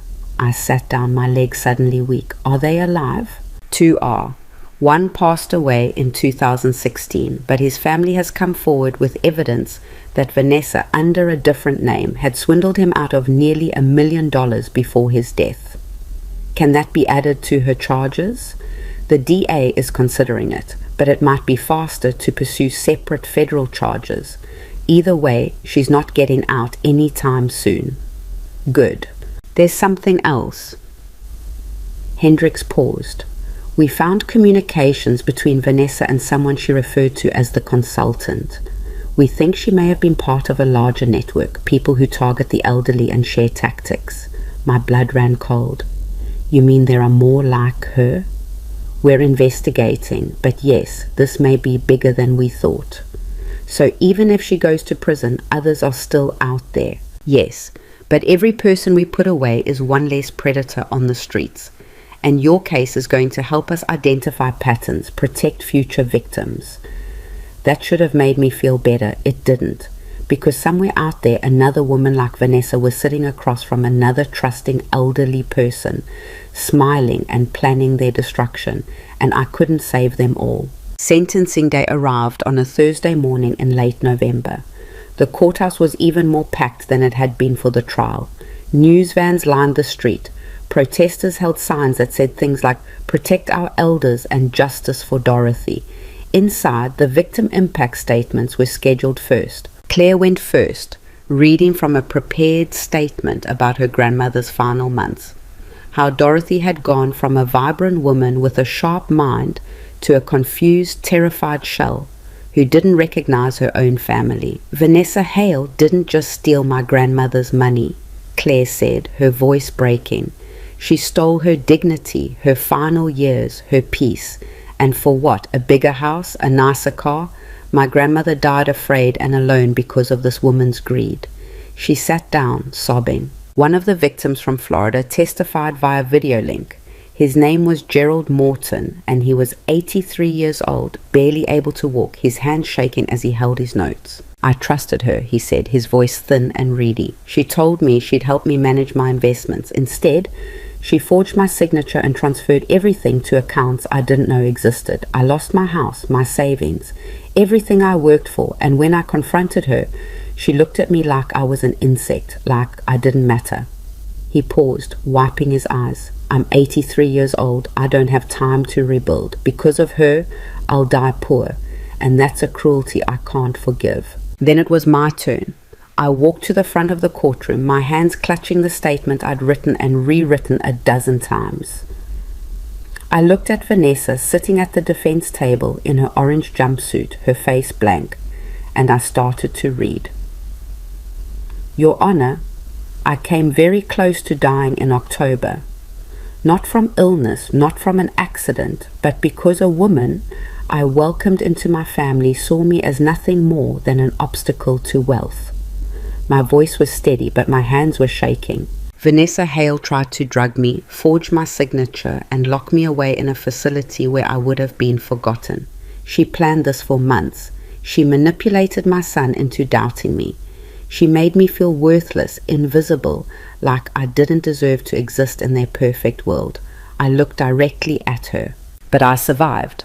And I want you to know why that matters, because I'm not the only victim. There are others, people who didn't survive, who died alone and afraid because of this woman. And there will be more if she's ever allowed to walk free." I took a breath, steadying myself. I'm not asking for vengeance, I'm asking for protection. For me, for the other victims, for every elderly person out there who might cross her path someday. Vanessa Hale is dangerous. She has no conscience, no remorse, no capacity for change. And if you let her out, she will do this again. I folded my statement. "I'm 67 years old. I've worked hard my whole life. I raised my son alone after my husband died. I sacrificed everything to keep him safe. And I refuse to let this woman take anything more from me. Please, Your Honor, lock her away for as long as the law allows. Make sure she can never hurt anyone again." I returned to my seat, and Daniel squeezed my hand so hard I felt my bones creak. Bones. The prosecutor stood next, arguing for the maximum sentence, 45 years on combined charges. This defendant has shown a complete disregard for human life and dignity. She is a serial predator who will not stop unless incarcerated. Levine tried to argue for leniency, but his heart wasn't in it. Even he knew it was over. Judge Whitfield reviewed the case files, his expression grave. Then he looked at Vanessa. "Mrs. Hale, do you have anything to say before I pass sentence?" For a moment, I thought she'd stay silent, but then she stood. "Yes, Your Honor." The courtroom went still. "I want to say that I've been unfairly targeted in this case, that the prosecution has painted me as a monster when all I ever did was try to help people manage their finances and protect their futures." I felt rage rising in my chest. Mrs. Carter was suffering from cognitive decline. I saw it. My husband saw it. And instead of being thanked for stepping in, I've been vilified. That's a lie. I didn't mean to shout, but the words burst out of me. Judge Whitfield shot me a warning look. "Mrs. Carter, please." Vanessa continued, her voice smooth and cold. "I'm not perfect. I made mistakes. But I am not the villain they've made me out to be. And I believe time will prove that." She sat down, looking satisfied. I wanted to scream. Judge Whitfield shuffled his papers, and when he spoke, his voice was like iron. "Mrs. Hale, I've presided over many cases in my career. I've seen cruelty, greed, and violence. But rarely have I seen someone so utterly devoid of empathy as you." Vanessa's face tightened. "You had every advantage, intelligence, education, opportunity, and you chose to use those gifts to prey on the most vulnerable members of society. You didn't just steal money, you stole dignity, peace, and in some cases, years of life." He leaned forward. "You've shown no remorse, no recognition of the harm you've caused. And your statement just now confirms what I already believed. You are a danger to society and will remain so as long as you draw breath." Vanessa's lawyer shifted uncomfortably. "Therefore, I am sentencing you to the maximum penalty allowed by law. 45 years in state prison to be served consecutively on all counts. No possibility of parole for 30 years. The courtroom erupted. Vanessa's face went white. She grabbed her lawyer's arm, hissing something I couldn't hear. "Additionally," Whitfield continued, "I am recommending that the federal authorities pursue charges related to the additional victims identified during the investigation. And I am ordering full restitution to all victims, to be paid from any remaining assets in your possession." He slammed his gavel. "This court is adjourned." As they led Vanessa away, she looked back at me one last time. And this time there was something in her eyes I'd never seen before. Fear. Real, genuine fear. She knew she'd lost. That she'd spend the rest of her life in a cell, becoming exactly what she'd tried to turn me into. Powerless, forgotten, erased. And I felt nothing. No satisfaction. No triumph. Just exhaustion. Outside, reporters swarmed again, but this time I was ready. I stood on the courthouse steps with Daniel on one side and Claire on the other, and I spoke directly into the cameras. Today, justice was served. But this isn't just about me or Vanessa Hale. It's about every elderly person who's been targeted, exploited, or abused by someone they trusted. We need better protections. We need stronger laws. And we need to believe victims when they come forward, instead of dismissing them as confused or difficult. I looked directly at the camera. If you're watching this and you have an elderly parent, grandparent, or neighbor, pay attention. Ask questions. Don't let anyone isolate them or make you doubt their mental capacity without real evidence. And if something feels wrong, trust that instinct. Because predators like Vanessa Hale count on people looking the other way. Claire stepped forward. "We're starting a foundation in my grandmother's name. The Dorothy Brennan Fund for Elder Justice. We're going to fight for policy changes, provide legal support for victims, and make sure this never happens to another family." Daniel spoke last, his voice hoarse but steady. "I was manipulated into doubting my own mother. I almost helped the woman I married destroy the woman who raised me. If you're in a relationship where someone is trying to turn you against your family, stop. Listen. Ask yourself why. Because isolation is the first weapon abusers use." The cameras ate it up. And I realized that maybe, just maybe, something good could come from all this pain. That night, Daniel and I sat in my apartment with Maria, who joined us after the sentencing. We ordered pizza, cheap, greasy, perfect, and ate it straight from the box like we were celebrating something. Maybe we were. "I can't believe it's over," Maria said softly. "For months I was so scared. Said she'd come after me. Scared I'd be deported. Scared no one would believe me. You were the bravest person in that whole courtroom," I said. "You saved my life." "You saved your own life. I just gave you the warning." And that made all the difference. She smiled, but it was sad. "I have to go back to my country next month. My visa expires, and without Mrs. Hale's sponsorship." "Wait," Daniel said. "What if we sponsored you?" I still have some money left from the house sale. I could help you get a new visa, or if you want, I could hire you. Not as a maid, as something real, an assistant, or you don't have to do that. I want to. You deserve a fresh start as much as we do. Maria's eyes filled with tears. Really? Really? She hugged him and then me, and for the first time in months, the apartment felt warm. Later, after Maria left and Daniel was asleep on my couch, he'd been staying over more often, neither of us wanting to be alone. I stood by the window and looked out at the city. Somewhere out there, Vanessa was in a cell, probably lying on a thin mattress, staring at concrete walls, realizing that the perfect life she'd built from stolen pieces was gone forever. I didn't feel sorry for her, but I didn't feel victorious either, because I knew the truth. Winning this fight hadn't healed everything. The scars were still there. The broken trust between Daniel and me would take years to fully repair. The nightmares wouldn't stop just because she was locked away. But we were here, we were alive, we were trying, and that had to be enough. I pulled out my phone and opened a new document, started typing. Chapter 1, The Dinner Invitation. If I was going to carry this story, I might as well share it. Let other people learn from my mistakes, my pain, my survival. Maybe it would help someone. Maybe it would save someone. Or maybe it would just be a way for me to finally let it go. Either way, I was writing it down. Because my story didn't end when Vanessa tried to erase me. It was just beginning. The book took me 4 months to write. 4 months of sitting at my kitchen table every morning, reliving the worst moments of my life and putting them on paper.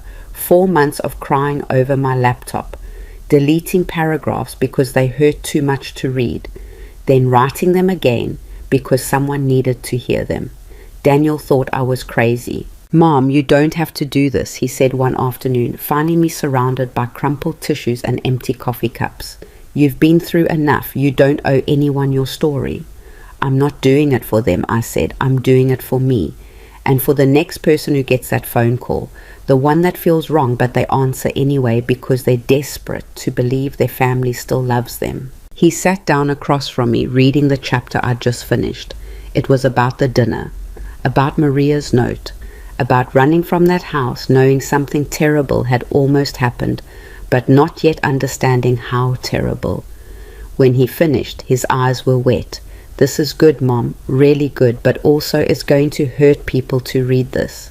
Good, it should hurt, because what Vanessa did hurts, and if people are comfortable, they're not paying attention. The book was titled The Poison Dinner, How I Survived My Daughter-in-Law's Plan to Erase Me. Not subtle, not pretty, but honest. I self-published it in March, 6 months after the sentencing. I didn't expect much, maybe a few dozen downloads from friends and family, some kind words, and then it would disappear into the void of forgotten memoirs. Instead, it exploded. Within 2 weeks, it had been downloaded over 50,000 times. Readers left reviews that made me sob. Stories of their own elderly parents who'd been scammed, manipulated, or abused. Stories of family members who'd chosen money over love. Stories that were so similar to mine, it felt like we'd all lived the same nightmare in different houses. A producer from a true crime podcast reached out wanting to interview me. Then a documentary filmmaker. Then a reporter from a major newspaper who wrote a feature that got picked up nationally. Suddenly, I wasn't just Evelyn Carter, retired substitute teacher. I was a survivor, an advocate, a voice for people who'd been silenced, and I had no idea what to do with that. The Dorothy Brennan Fund, which Claire had started with money from Vanessa's restitution payments, took off too. We hired lawyers to help elderly victims fight guardianship abuse. We lobbied for stronger laws. We created a hotline where people could report suspected exploitation. Within 6 months, we'd helped over 200 families, 200 people who might have ended up like Dorothy or like me, but didn't, because someone finally listened.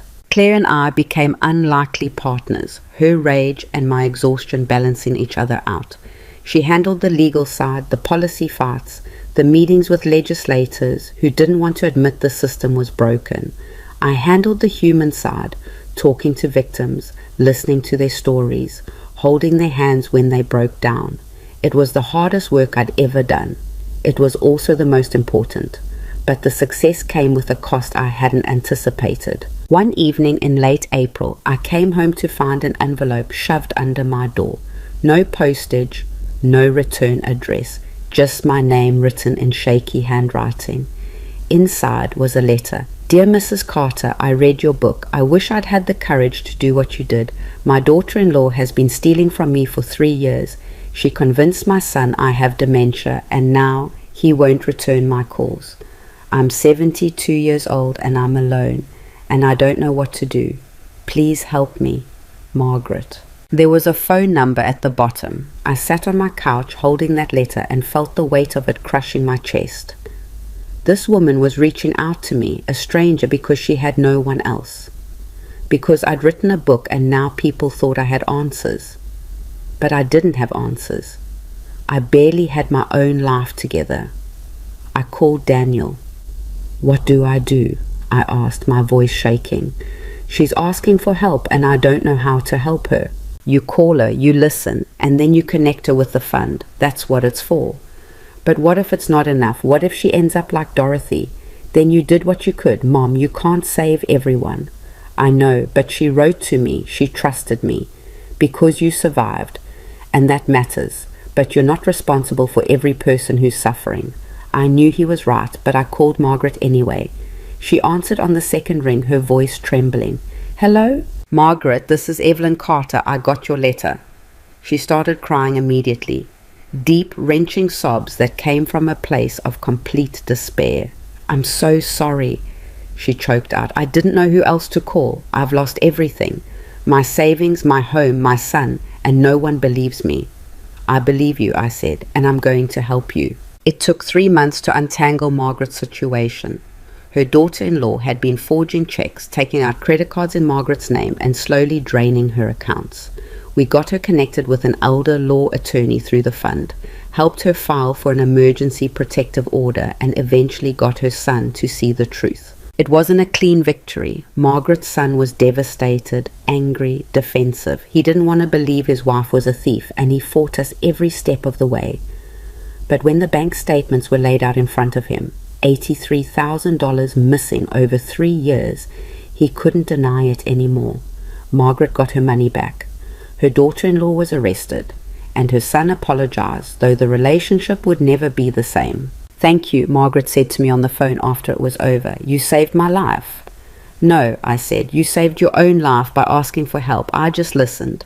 But her words stayed with me, because I realized that this was my purpose now, not to be a hero, not to fix everything, but to be the person who listened when someone said they were in trouble, to be the voice that said, I believe you and you're not alone. By summer, the fund had grown beyond anything we'd imagined.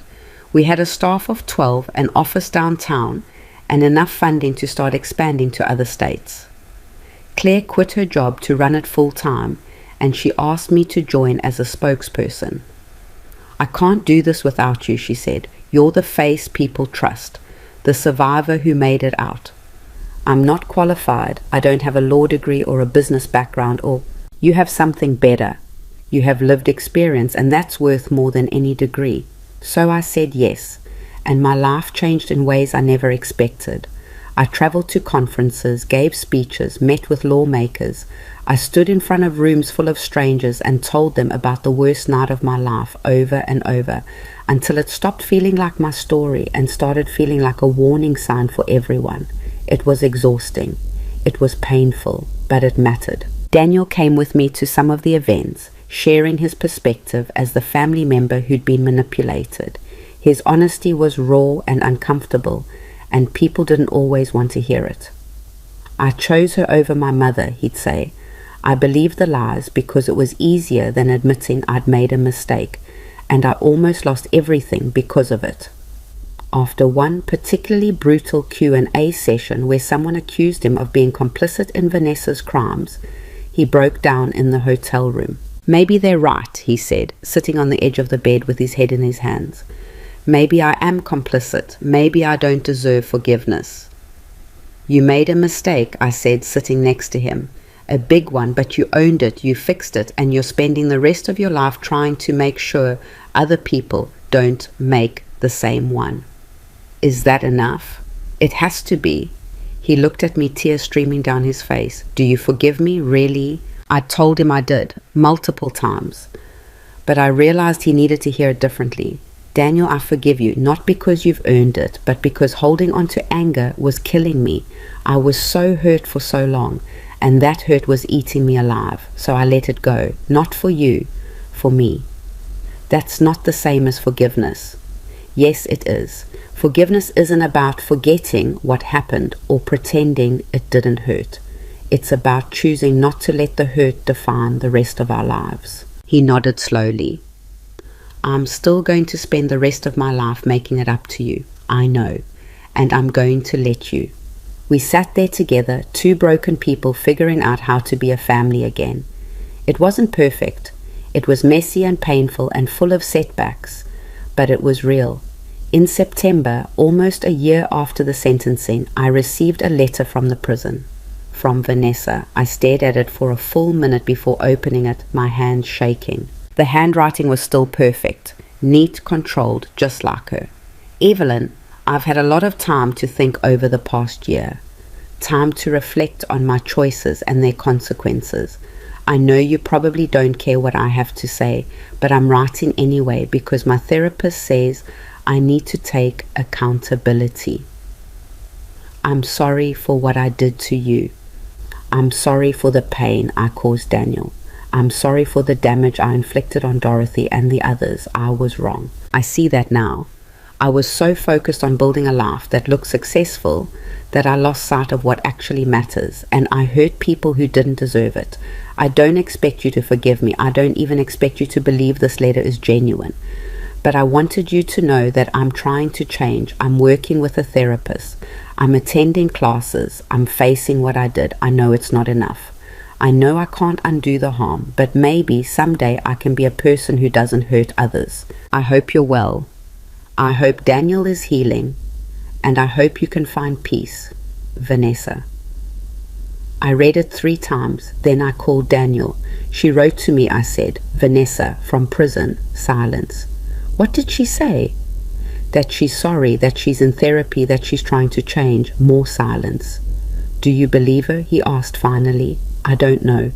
Part of me wants to. Part of me thinks it's just another manipulation. What are you going to do? Nothing. I'm not writing back. I'm not engaging, but I'm also not throwing it away. Why not? Because maybe she is changing.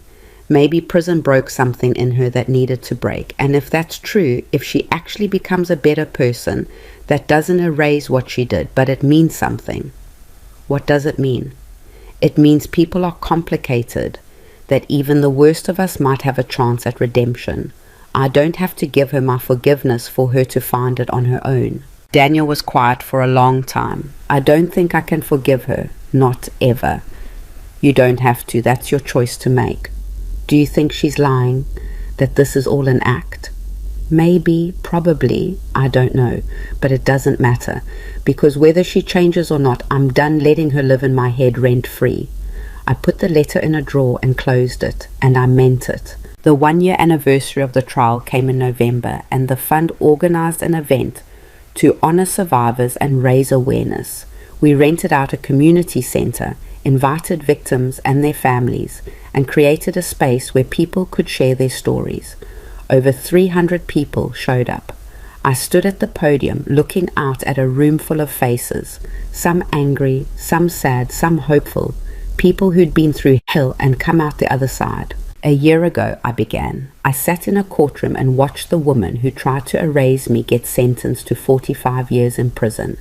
I thought that would be the end, that justice would heal everything.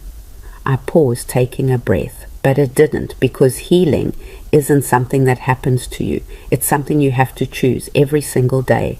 Some days are easier than others. Some days I wake up and I'm still angry, still hurt, still scared. I looked at Daniel, sitting in the front row, but I also wake up grateful that I'm here, that I have people who love me, that I survived. My voice broke and I let it. If you're here tonight, it means you survived too, and that matters. Your story matters, your pain matters, and no one gets to tell you otherwise. The room erupted in applause, and I stepped down, overwhelmed. Claire hugged me, Maria hugged me, strangers hugged me, and I realized that I wasn't alone anymore. None of us were. That night after the event, Daniel and I sat in his car in the parking lot. He'd moved into a modest townhouse across town. Nothing fancy, nothing that reminded him of Vanessa. It was small and plain and perfect. "I'm proud of you," he said quietly. "For what?" "For turning the worst thing that ever happened to you into something that helps people. For not letting it destroy you." "It almost did." "But it didn't. You're stronger than you think." "I'm not strong. I'm just stubborn. There's a difference." He laughed, and it was the first real laugh I'd heard from him in months. "Mom?" "Yeah?"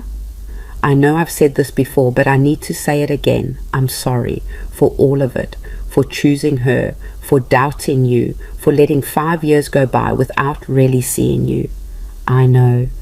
And I want you to know I'm not going anywhere, not ever again. You're stuck with me." I smiled through my tears. "Good, because I'm not letting you go either." We sat there in comfortable silence, and for the first time in a long time, I felt something close to peace. Not happiness, not yet, but peace. 2 years after the trial, Maria became a permanent resident. Daniel had sponsored her, helped her get a work visa, and eventually hired her as his office manager. She was brilliant at it, organized, detail-oriented, and fiercely protective of him. She'd also become one of my closest friends. We had coffee every Sunday morning at a little cafe near my apartment, and we'd talk about everything and nothing: her family back home, my book, Daniel's progress in therapy, the weather. One Sunday, she said something that stuck with me. "You know what I think about sometimes? If I hadn't given you that note, where would we all be? I'd be dead or locked away. You'd probably still be trapped working for Vanessa. Daniel would still be married to a monster. But we're not. We're here. We're free. Because of you." "No," she said firmly. "Because we all chose to fight. I gave you the warning, but you acted on it. You chose to leave. You chose to investigate. You chose to fight back. I just gave you the information. You did the rest. We did it together." She smiled. "Yes, we did." And I realized that was the truth of it. None of us had survived alone. We'd survived because we'd found each other, trusted each other, and refused to let Vanessa win. That was the real victory. Not the trial, not the sentencing, not the book or the fund or the speeches. It was the fact that we were still here, still fighting, still choosing each other. 3 years after the sentencing, I got an unexpected phone call from Detective Hendricks. "Evelyn, I wanted to give you an update. We've identified 11 more victims of Vanessa's network. The federal investigation is ongoing, but we've arrested 4 people connected to the operation." 11 more? Yes. And because of your case, because of the attention it brought, we've been able to track patterns we couldn't see before. You saved lives by coming forward. I sat down overwhelmed. I didn't do anything special. I just refused to die. That's everything. And the ripple effect of your survival is bigger than you know. After we hung up, I sat in my apartment and thought about Dorothy Brennan, about Gerald Morton, about Margaret and all the others whose names I'd never know. They were the reason I kept going, the reason I kept telling my story, even when it hurt, even when I wanted to forget. Because if my pain could prevent someone else's, it was worth it. Daniel and I had dinner that night at my place, a tradition we'd started and maintained. Nothing fancy, just spaghetti and garlic bread and cheap wine. "I've been thinking," he said, twirling pasta on his fork, "about selling my business, starting something new." "Like what?" "I don't know yet. Something that matters, something that helps people instead of just making money." "You don't have to do that." "I know, but I want to. The life I built with Vanessa, it was all about appearances, about status. I don't want that anymore." "What do you want?" He looked at me, his eyes clear. "I want to be someone you're proud of, someone I'm proud of. I'm already proud of you. Even after everything, especially after everything, because you could have walked away. You could have stayed angry or defensive or in denial, but you didn't. You faced what happened and you changed. He nodded, blinking back tears. I'm going to keep changing for the rest of my life. Good. Me too. Because that was the truth neither of us had wanted to admit for a long time. We were both broken, both flawed, both carrying scars that would never fully heal. But we were trying, and that was enough. 5 years after that terrible dinner, I stood in my bathroom and looked at myself in the mirror. I was 72 now, grayer, more wrinkles, tired in ways that sleep couldn't fix. But I was here, still standing, still fighting, still alive. The book had been adapted into a documentary that won awards and reached millions of people. The fund had expanded to all 50 states and helped thousands of families. Vanessa was still in prison and would be for decades to come. And I was finally, truly free. Not because she was gone, but because I'd stopped letting her define me. I'd built a life that mattered, a life filled with purpose and connection and love. Daniel called every day. Maria and I still had coffee every Sunday. Claire and I ran the fund together, fighting for people who couldn't fight for themselves. I wasn't rich. I wasn't famous. I still lived in my one-bedroom apartment and drove my old Honda, but I was happy. And that was something Vanessa, with all her money and status and perfectly curated life, had never been. Because happiness doesn't come from what you take from others. It comes from what you give, from the connections you build, from the love you share and receive freely, without conditions or manipulation. Vanessa had taught me that in the cruelest way possible, but I'd learned it anyway, and I'd survived to pass that lesson on. So if you're reading this, if you're the person who got that phone call that felt wrong, or the person watching someone you love being manipulated, or the person who's been told you're too old or too difficult or too much, please hear me. You matter. Your dignity matters, your safety matters, your life matters. Don't let anyone convince you otherwise. Fight back, ask for help, trust your instincts, and know that you're not alone. Because I was almost erased from existence by someone who saw me as nothing more than an obstacle. But I'm still here, and so are you, and that's worth everything.